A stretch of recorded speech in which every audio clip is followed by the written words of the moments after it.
From Geppetto Studios in New Freedom, Pennsylvania, welcome to the Cosmic Geppetto Podcast, your home for inclusive, positive geek culture, where we talk about movies, comics, music, books, and whatever else we feel like.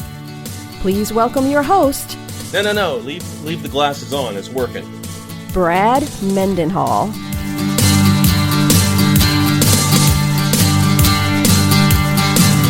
Hey kids, it is episode 283 of the Cosmic Geppetto Podcast. KJ Valencik makes his long-awaited return to the program to talk about the FX miniseries Justified, City, Primeval. Very excited to get this out before the final episode. This is honestly pretty quick turnaround for us. Anywho, let's jump in.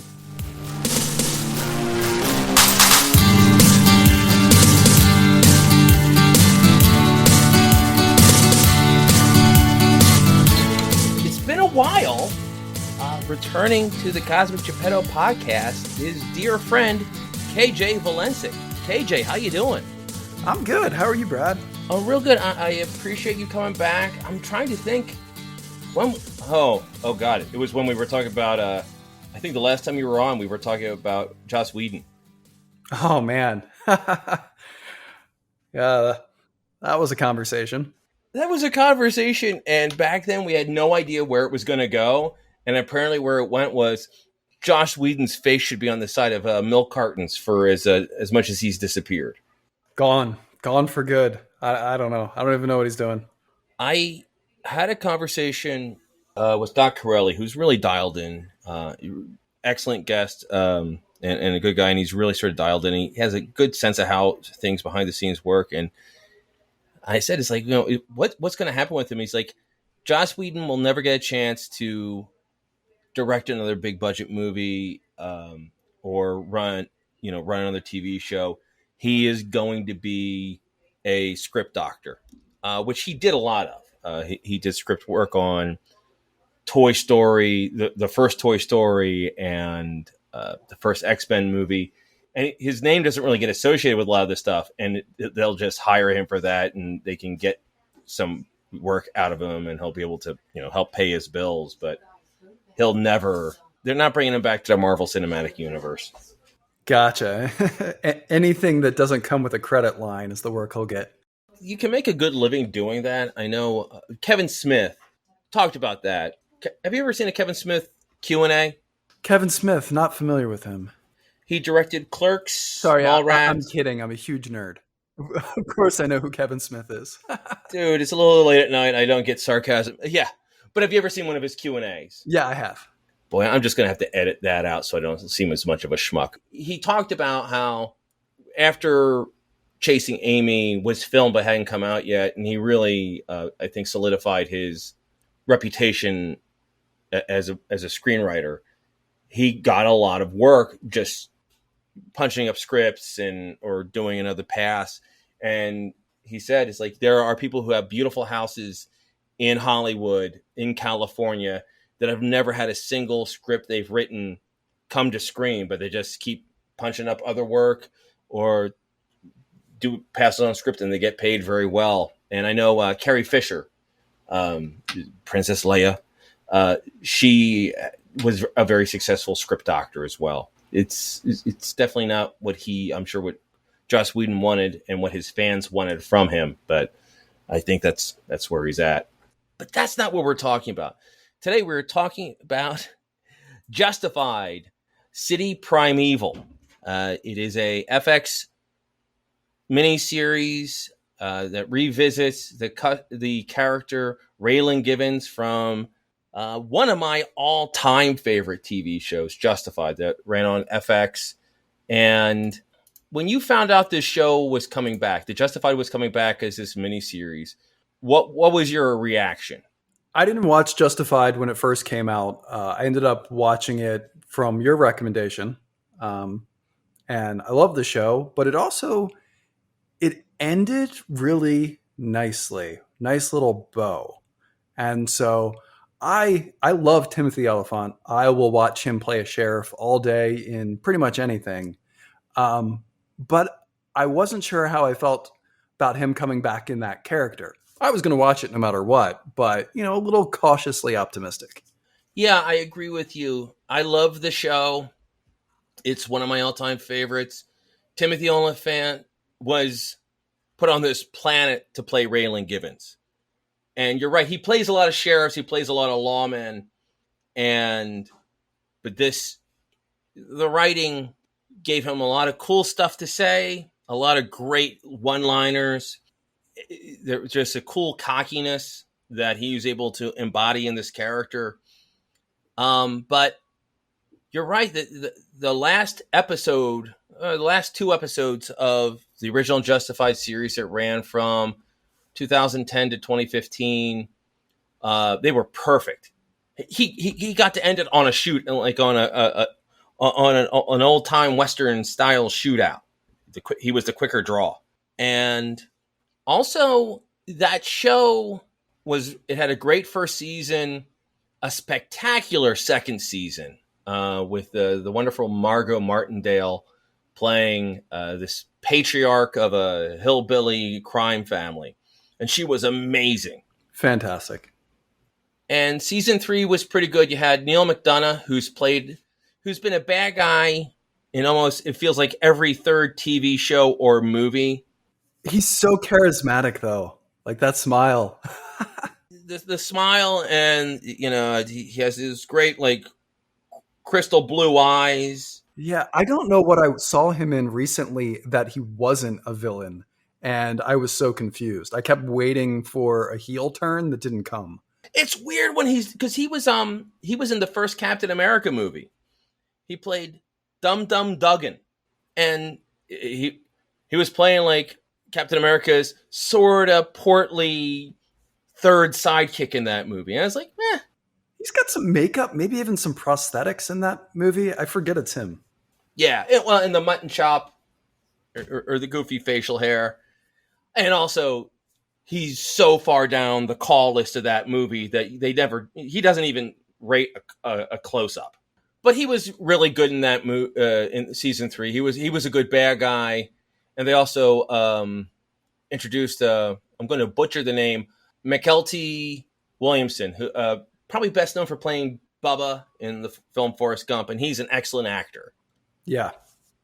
And then there was a bit of a drop-off. And others, there were definitely really good episodes and really good arcs in seasons 4, 5, and 6, but it felt like there was a drop-off. It's hard to be that good for that, especially the sort of show this is. So I was like, I just wondered, it had a great ending.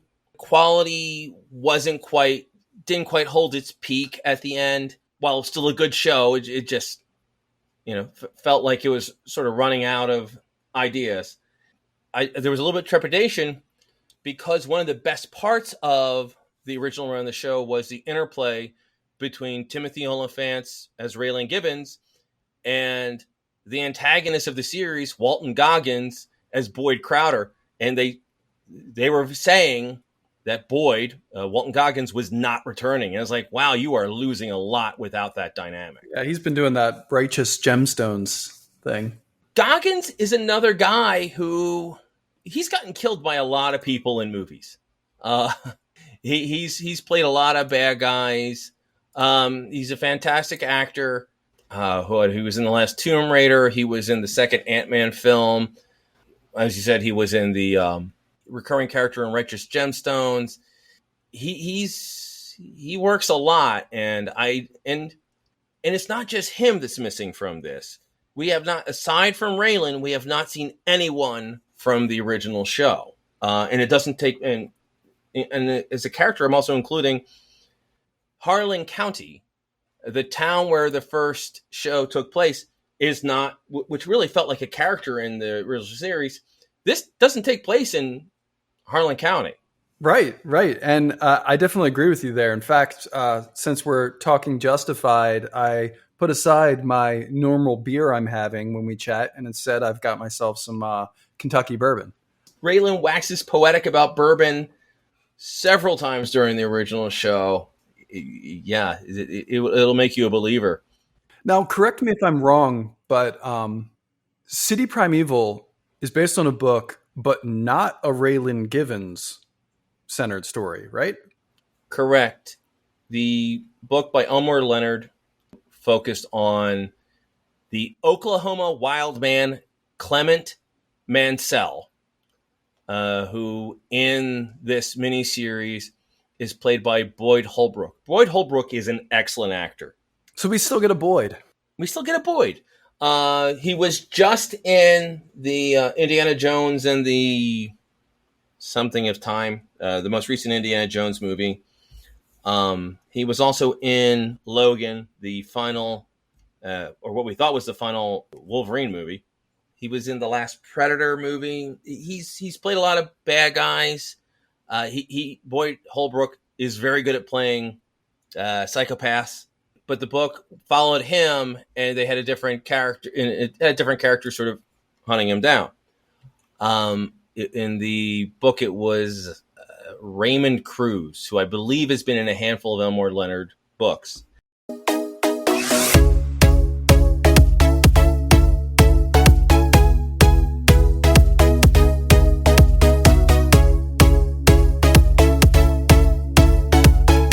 I don't know, how much have you heard of how this came to be?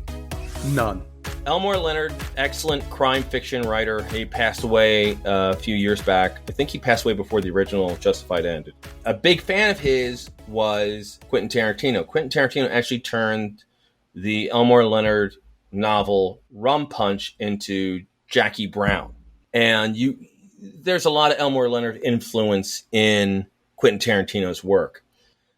And when Tarantino was directing the Once Upon a Time in Hollywood, Timothy Olyphant had a small role in that movie. And apparently Tarantino was talking up City Primeval to Olyphant. It's like, you should turn... And basically, the story has been Tarantino was telling him that they should turn that into a Raylan Givens story. Ah. Timothy Olyphant, I'm sure he thought it was a good idea. Plus, I'm sure he thought it was a way for him to play a fun character and also get paid. You can wear a cowboy hat. He can wear a cowboy hat. He wears the hell out of it.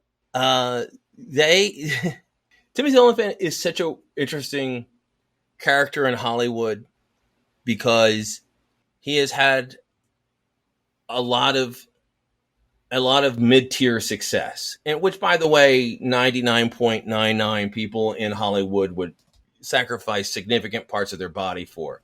He's been the lead in a couple movies. He's had significant roles in a lot of movies. He's been featured in a lot of TV shows. He got to get killed by John McClane in a Die Hard film. He has a ton of charisma. I always find it interesting. You hear other people in Hollywood talk about him and seem sort of starstruck. Really? Yeah, there was what was her name? She's in The Mandalorian. She's Bo-Katan. She was Starbuck in the... I know who you mean. Her name is escaping me as well. Beautiful woman with charisma for days. And she was talking about being in The Mandalorian and on a talk show. And she was talking about how she ran into Timothy Olyphant while he was wearing his Boba Fett costume with his helmet off. And she, talking about meeting him in that costume, she was flustered on screen, just talking about, he just looked so great and it was really flattering. And I've heard one or two other people talking about how much personality and charisma and how he owns the room. Kevin Smith talked about it. Kevin Smith did a movie with Timothy Olyphant called Catch and Release with Jennifer Garner. They did not get along great. Who didn't get along great? Kevin Smith and Timothy Olyphant. Okay. Smith sort of implied, and I'm not doing the story justice, but sort of implied that Timothy Olyphant was the guy who owned the room, had all the looks and the charisma, and he had sort of a biting sense of humor, sort of made Kevin Smith feel again like the uncool fat kid in high school, and Timothy Olyphant was the star athlete. It makes you wonder why someone like that isn't leading a blockbuster every year. I think it goes to show that there's a whole lot of things that you need to have that sort of success. Good looks, talent, charisma. but also just luck, because Olyphant, and he's talked about this recently because I think it's a thing that hosts like to bring up. It's an easy talking point. He was offered the Dominic Toretto role in the first Fast and Furious film. Really? I don't know. It's very easy to say that if he would have gotten the role, then he'd be the one doing the movie for 20 years and it'd be $1 billion franchise and he'd be the one getting into fistfights with The Rock. That may not be the case. I can't picture that. It's a different thing because Timothy Olyphant he's not a big beefy dude. It would be more sort of mirror image. Yeah, he's not an extended fight guy. He's a have a shootout or throw one wild punch, but I don't see him in a long fight. Because who played Brian in those original films? And he passed away. But the co-lead of those movies, it wouldn't be towering Vin Diesel and this sort of slim athletic guy. It would be two sort of slim athletic guys. And I get the idea of playing sort of mirror images of each other. Sort of the same thing that happened in the Point Break with Patrick Swayze and Keanu Reeves. It could have worked. You know, it was obvious that that's where they considered Timothy Olyphant. He was a guy who, hey, there's a potential blockbuster franchise, and he keeps just coming in second or third place in these in the casting. So, yeah, and sadly, Olyphant, he's not an old guy, but I think he's aged out of those roles. Yeah, that's true. He's looking that way though in Justified City Primeval. He's 55. And he looks 55, right? Like he doesn't look old. He just looks his age. They're not dyeing the gray hair out of his beard. I mean, a damn good 55. I hope actually, I can't hope. I'm never going to look that good. He's definitely doing it well. As career wise, he knows is like, okay, no, Marvel isn't going to come up to me to star as Captain Britain in the next 10 years worth of Marvel movies. Dancing around this a little bit. So we had our trepidations. We have watched the first 4 episodes of 6. How are you liking Justified City Primeval? So here's the thing.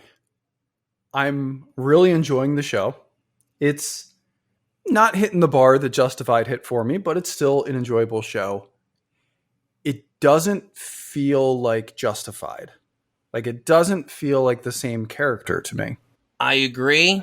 I'm liking it. It feels like a good story that they shoehorned Raylan into, which is exactly what they did.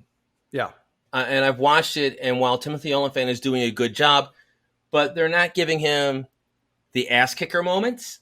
They're doing an interesting thing with that, though. Like, it's a different time today than it was when Justified came out, and he's not just breaking the law nonstop. They're kind of showing there's repercussions to that type of policing. Well, there was one funny moment where they're doing a raid in a house, and Raylan ended up being the voice of reason, where there's... I actually laughed at that. It was one of those things that wasn't supposed to be funny. At least I didn't think it was supposed to be funny, but him being the voice of reason was funny to me. Yeah, it's a great scene where he has a detective that's a little bit of a hothead who is not going to make it through the end of this show. No way. That hothead detective kicks a door, knocks a guy down steps, and Raylan just sort of shrugs like, I'm not sure that was necessary, but there you go. And it is something that they played around with a little bit on the original show, where there were times where Raylan was known as the guy who would break the rules, would shoot somebody when they would need to be shot.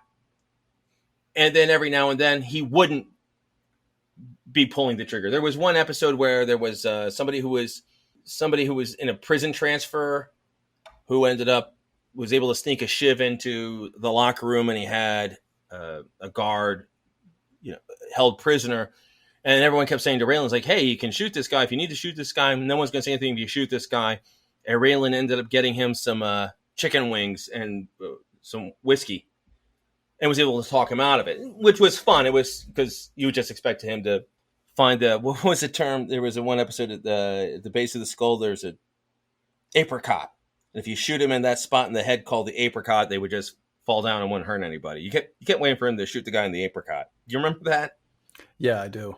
That's what I like about Raylan, though. He does the effective thing, not necessarily the predictable thing. I would have been interested to see if, and I'm not saying it would have necessarily would have worked better. There's a version of this show in the multiverse where Timothy Olyphant is a producer on the show, and Raylan shows up in one episode, and then there is another charismatic young actor who is chasing Clement Mansell, the Boyd Holbrook character. You get to see Raylan, and he gets to say a couple cool thing, and you sort of tell his story a little bit more compressed.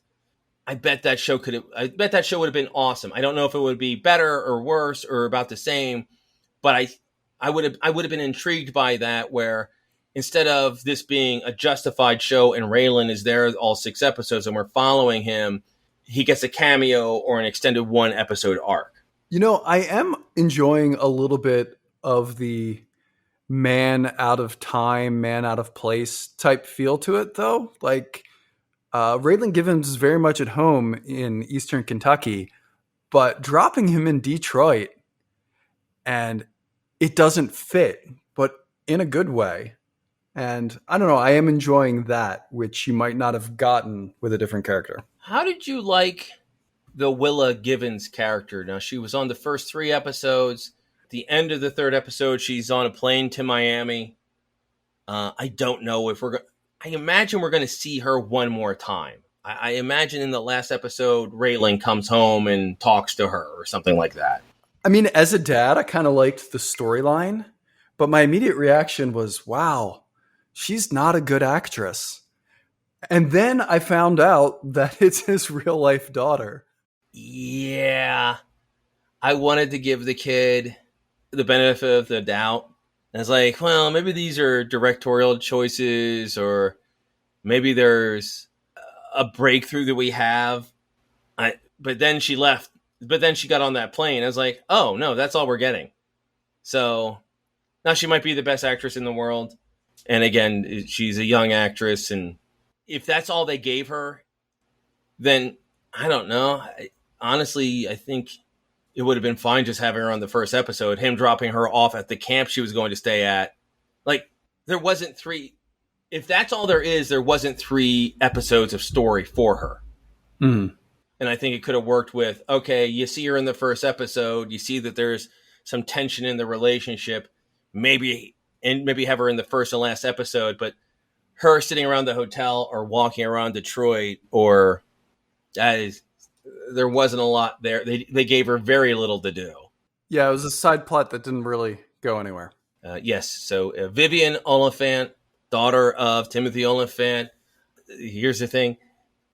Sounds like she was much more interesting behind the scenes. Really? In fun way. But apparently she set up a voting booth for the cast and crew to vote for who your favorite member of the Olyphant family was. And apparently she won in a landslide. Well deserved. That's fantastic. I grew up in a place where they told you what to chase, told you how to run the race. Every move was on the page, but I didn't like their way. Had to fight and misbehave, had to find a way to change, had to leave to find my way. Caught up in a daydream, I beat my mind up cause everybody wanna tell you bad things. They have had one of the big subplots is the defense attorney. She is defending the Oklahoma wild man. She also was the defense attorney on the original case that sort of brought Raylan to Detroit. Carolyn Wilder. And they are definitely implying an attraction between her and Raylan. And I'm not feeling it. She's a good actress, and I think it's a compelling. It's a part that has some juice to it, but I'm not feeling it. How are you? How is that character connecting with you? I'm finding her to be an incredible actress, and I'm really liking that storyline of the lawyer.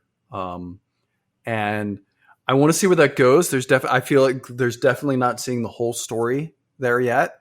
Like we're kind of only seeing half the picture, and that mystery's got me hooked. But when it comes to the attraction between the two, especially the cliffhanger at the last episode where they were leading towards something, I wasn't feeling the chemistry. No.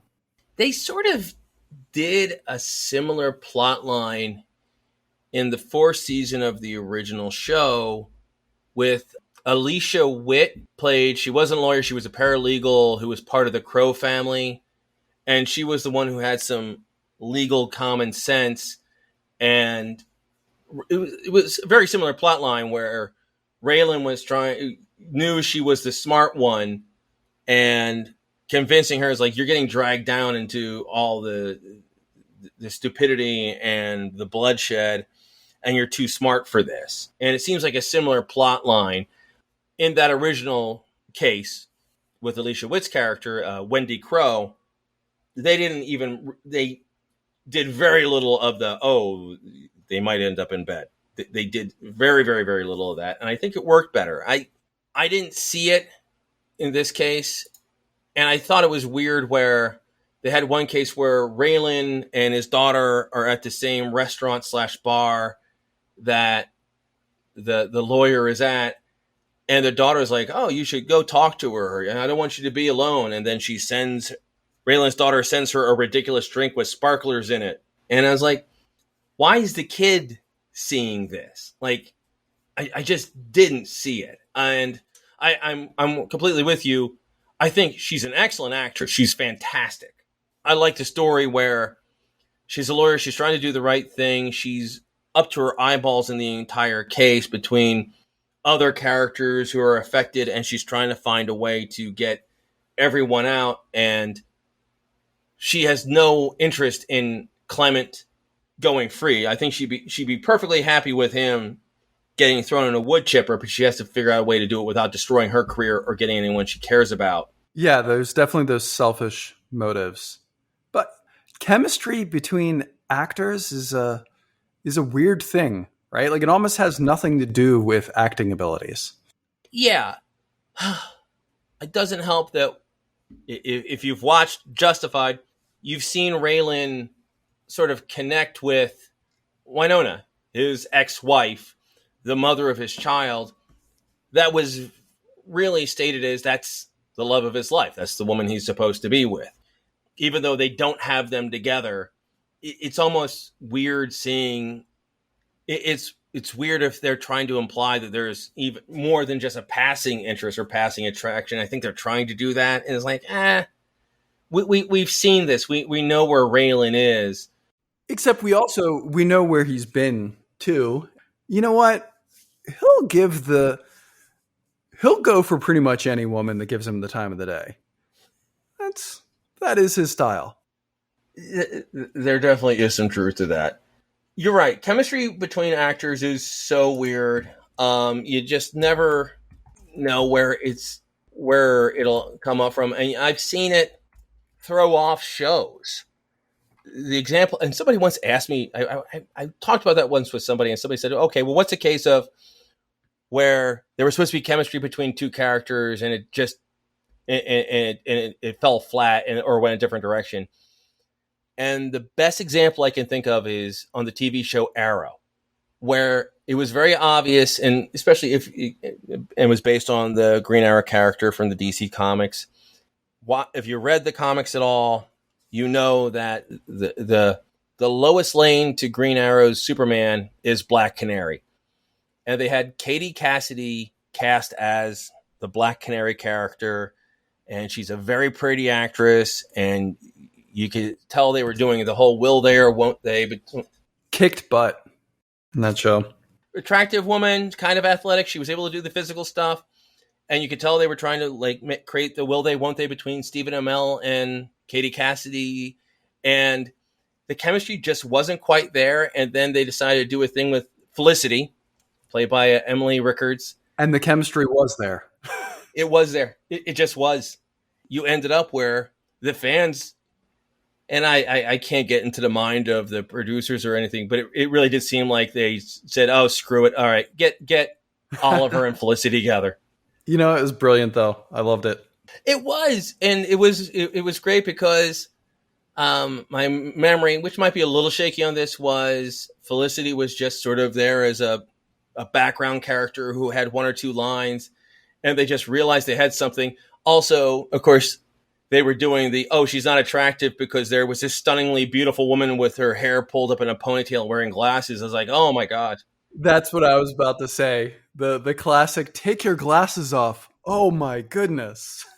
And of course, then partway through the first season, they have her going to a dinner party or some event where she gets to dress up and have her hair. And I was like, oh my God, you're beautiful. It's like, yeah, we all knew she was beautiful. I was not fooled. And there's a significant portion of the audience who would say, it's like, no, leave the glasses on. It's working. Right. That's all of us nerds are watching and we're like, well, that IT girl, she's got something. Now, the show, and I don't think they're leaning into this enough. It really, the book was a Clement Mansell book. It was about the Boyd Holbrook character, and they're doing some of that. It feels like they could lean into it even a little bit harder. How are you liking that character and that performance? I like it. It had to grow on me. When I first saw it, I was like, oh, charismatic bad guy in the opening episode. Are they just trying to make another Boyd Crowder? But it grew on me, and very different character, way more ruthless than Boyd ever was. Just as selfish, but way more ruthless. I enjoy the unpredictable part of that character. Have you ever read any Elmore Leonard? I have not. I'm not a big crime reader. I've read some of his stuff. I actually read Fire in the Hole, which was a short story that sort of inspired Justified.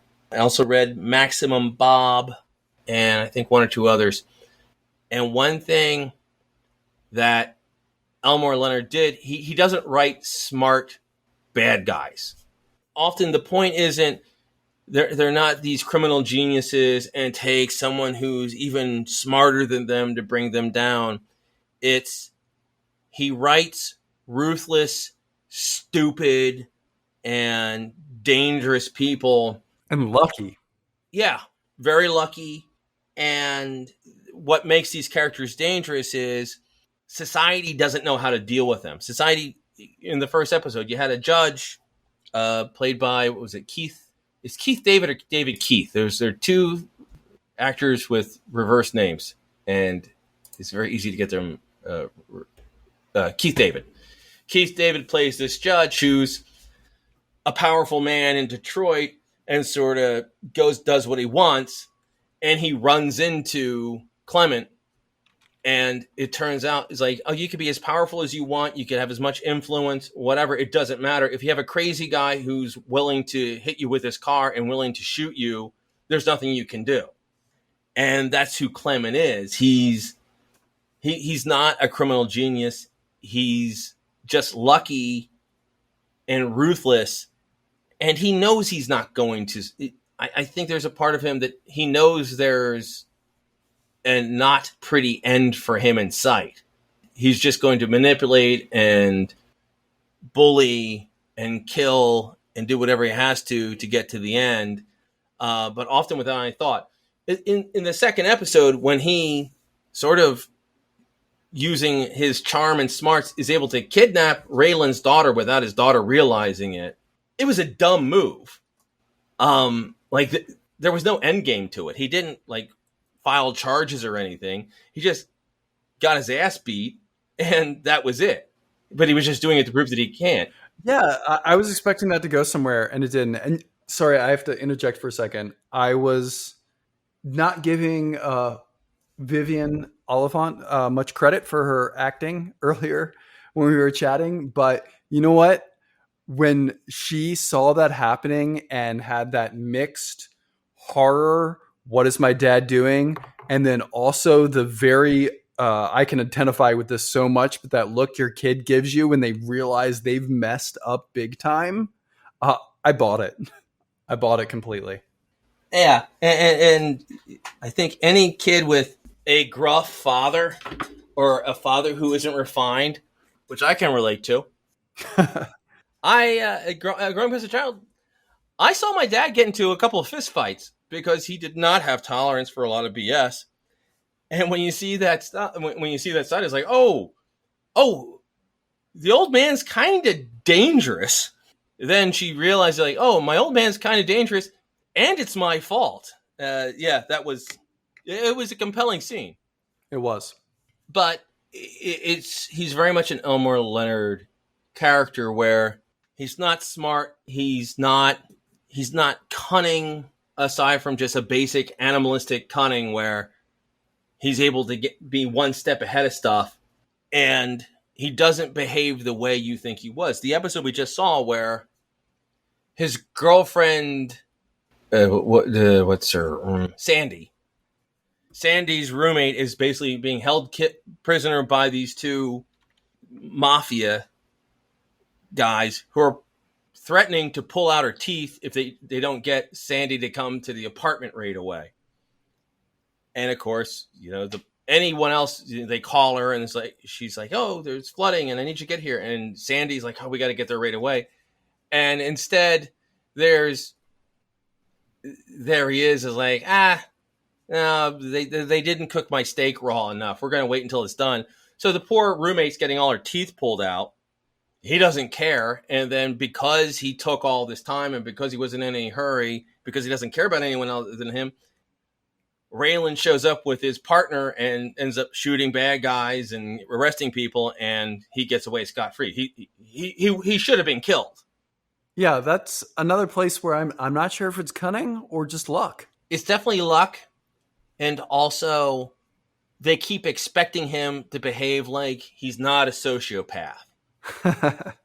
KJ, if your wife got a call that there was flooding in your house and her wardrobe is getting ruined, you would not decide, it's like, hey, let's hang out for an extra hour so make sure my steak is done right.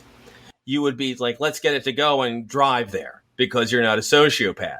Right.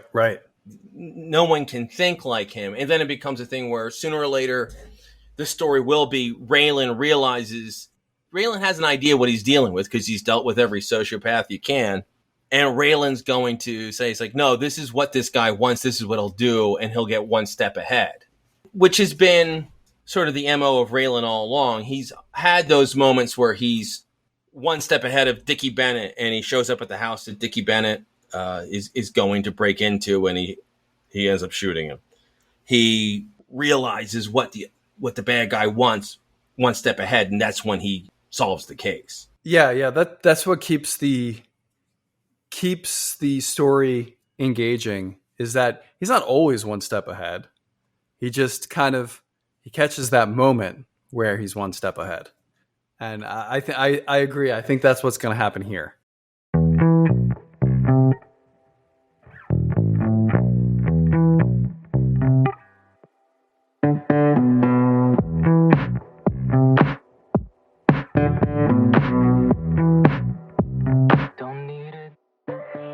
There's already been, apparently the show is doing well. The critics have been liking it. Apparently enough people are watching the show. This has always been a successful show, but it got some Emmy consideration. It got some buzz, but it was never Breaking Bad. It was never Better Call Saul. It was never one of those it was never The Walking Dead. But it always did well, and the people who like the show really like the show.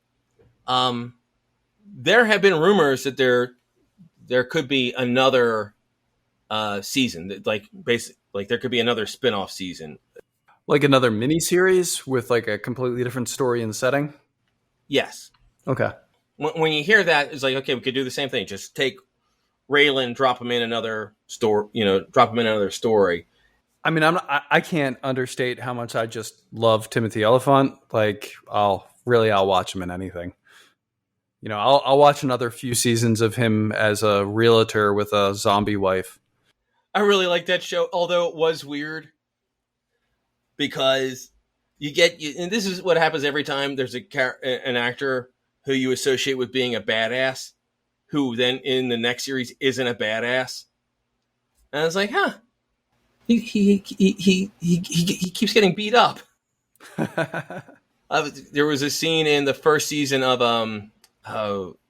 the Santa Clarita Diet, with him and Drew Barrymore, where a guy punched him and knocked him out with one punch, and he like did a pratfall and he fell down and he woke up hours later. I was like, Raylan just got glass Joe'd. But that was a good show, and he had wonderful, and he sort of showed some comedic timing that he has shown in the lighter moments of other stuff he did. But he was really funny in that. And I actually, Santa Clarita Diet was created by the same guy who did one of my favorite comedies of all time. It's not a very well remembered show, Better Off Ted. Oh, I loved that show. I didn't know that connection. If you know that ahead of time, or if you find out, Victor Fresco is the name of the guy who created the show. And if you know it ahead of time, you can sort of hear it in some of the asides. There's a certain cadence to his writing with some of the jokes, and you can sort of hear it. And it's like, oh, okay, yeah, that sounds right. Yeah, Victor Fresco, he created Better Off Ted, which was a wonderful workplace comedy. He also did Andy Richter Controls the Universe, which was a really funny show that didn't get the love it deserved. There was a period of time where Andy Richter, the sidekick from the Conan O'Brien show, he left the original Conan O'Brien Late show or whatever it was, and they were trying to turn him into a TV star. And Andy Richter Controls the Universe was the first of those attempts, and it was very good. It was really weird. It's the sort of show that would do well now if you put it on Hulu or Netflix or Amazon. The Amazon Prime seems to do well with these sort of really quirky, high concept comedies. But then it was like on NBC, and it was too weird. Yeah. No, I agree with you. I would love to see Timothy. I'm always up for Timothy Olyphant doing something different. I would love to see him, and at the end of the Boba Fett show, he played Cobb? Yep. And they definitely were implying that his character was going to come back. You thought he was dead, and then it turns out he's not dead. Yeah, they definitely teased Cobb Vanth is coming back. He wasn't in the last season of Mandalorian. So I don't think there's going to be another season of Boba Fett. I'm okay with that. Yeah, one season of that was fine, but I would love to see them find a way to bring, the Vance Cobb character, because he's a Western in space, and he's done a Western. He's done a Western in modern times and Western in space. So there's more places where you can put. Yeah, I'll watch more Cobb Vanth. I don't know. I didn't love Boba Fett in that show. Like, I don't know, some of the other characters I'd watch full shows in. Like, put Ming-Na Wen in anything and I'll watch her. She's amazing. I wanted more of her in that show. That was the one redeeming factor of it. And I'm not the first person to point out. I think it's telling that in an 8-episode show, or however many episodes there were of that, like 1 3/4 were just Mandalorian. True. Boba Fett is a beloved character because he has a cool design, but that's what they messed up in that show. There were too many Mandalorians. Like, the coolness of the character design loses something when there's 30 of them. Yeah. You have them. Yeah. They definitely do have a lot of Mandalorians, and they also do the same thing, and they end up being weirdly nerfed half the time.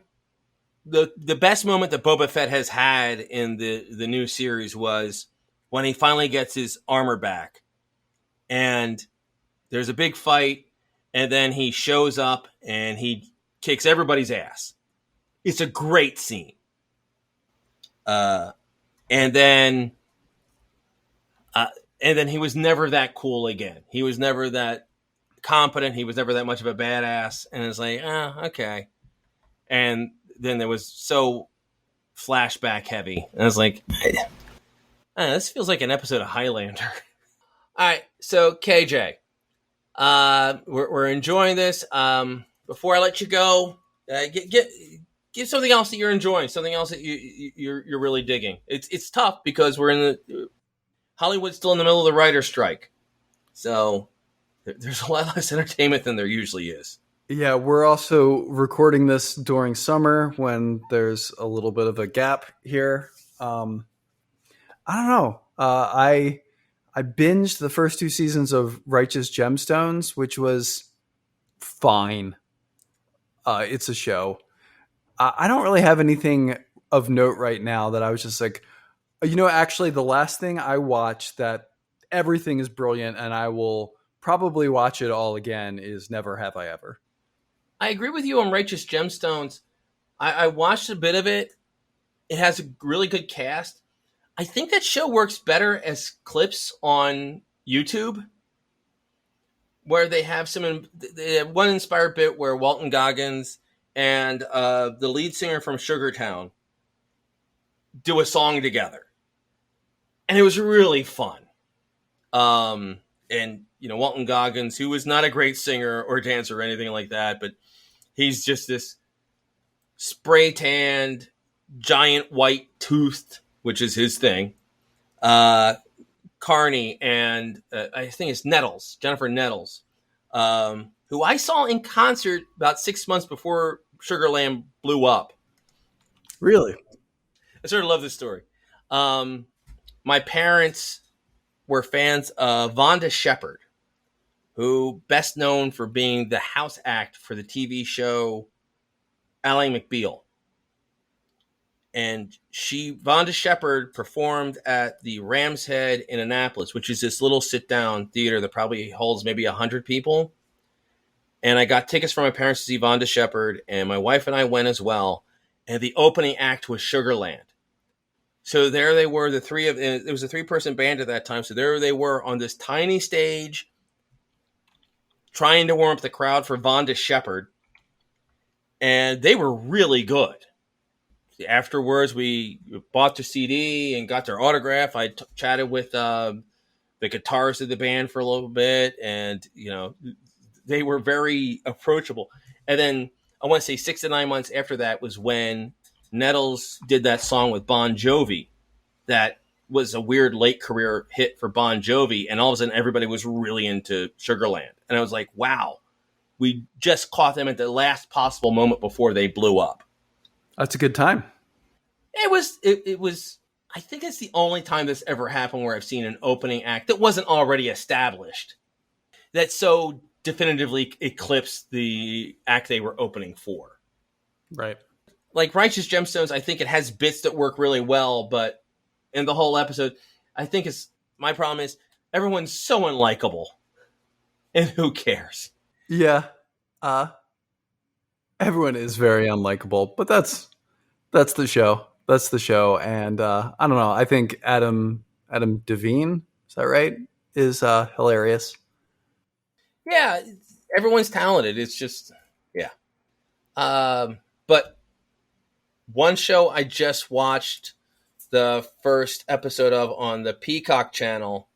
Oh my gosh, and I'm completely blanking on it. It's based on the video game. Sweet Tooth is the bad guy. Twisted Metal. Twisted Metal. Yes, Twisted Metal, starring the Falcon, now Captain America. Another case of, I was mentioning this before, who is, a badass in the Marvel films, and in Twisted Metal, he's very dangerous when he's behind an armored car with machine guns, but then when it comes time to get into a fist fight, he's, and they sort of address this as like, oh, you're not so tough when you're out of a car. It's like, yeah, I really want to get in the car. Sort of a fun, ridiculous, over the top, kind of Mad Max, but played for laughs, which I'm all about. So if you have the Peacock network, which nobody does, worth checking out. Okay. KJ, plug your pluggables. Nada. You were not prepared for this, so I'm really throwing one out at you. I got nothing. You got nothing? Well, you are in a band, so you can plug that. Yeah, I'm in a band. We have some fun. We like to drink beer, and our singer has a PA system in his basement. full head of hair. Not that full anymore. Gorgeous human being. Yes, and people can check that out on Facebook at Mendenhall the Band. Yeah, that's been fun. We're going to finally have a practice again relatively soon. Are we all done vacations for 5 seconds? I got one coming up Monday, but I think we're set to meet up on the 13th. Good. Or that Sunday, because we'll finally, folks, the four of us, we're all dads with jobs and vacations and stuff. And we had a very fun performance at basically a barbecue, which was a lot of fun. And we got paid, and we were so excited because it's the first time we've gotten paid as a band. And then we have not all four. Have the four of us gotten together since then? No, we've had 2 practices with just the 3 out of 4. Different 3 out of 4 each time. It'll be good to get the four of us together. Yeah, we should probably plug our drummer, Eric Bain. He's got something coming up. He's got his game show. Right. Did you guest on that? I did. It was a lot of fun. You did not? I did not. Okay, it's called What's What.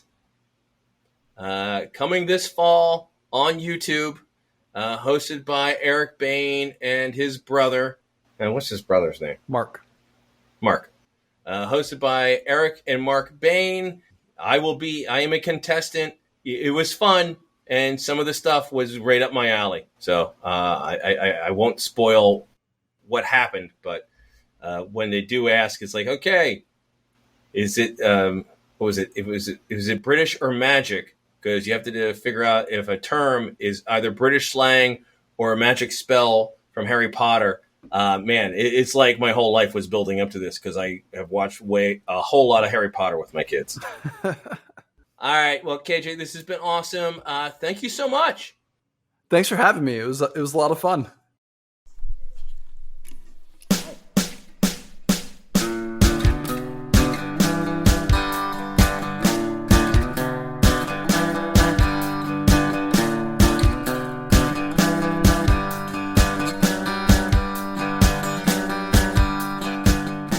That wraps episode 283. Big thanks to KJ Valencik. He is awesome and a hell of a guitarist. Next time on the Cosmic Geppetto podcast, Sarah Black is back to talk about music that shaped us. Till then, in the words of Jarf Hardin, see you in the funny pages.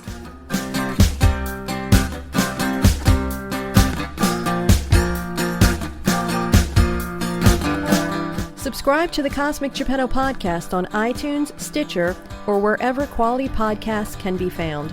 Rate and review us while there.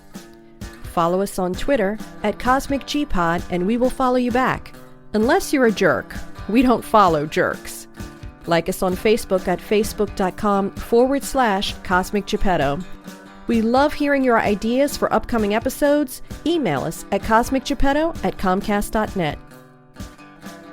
Kevin Smith, not familiar with him.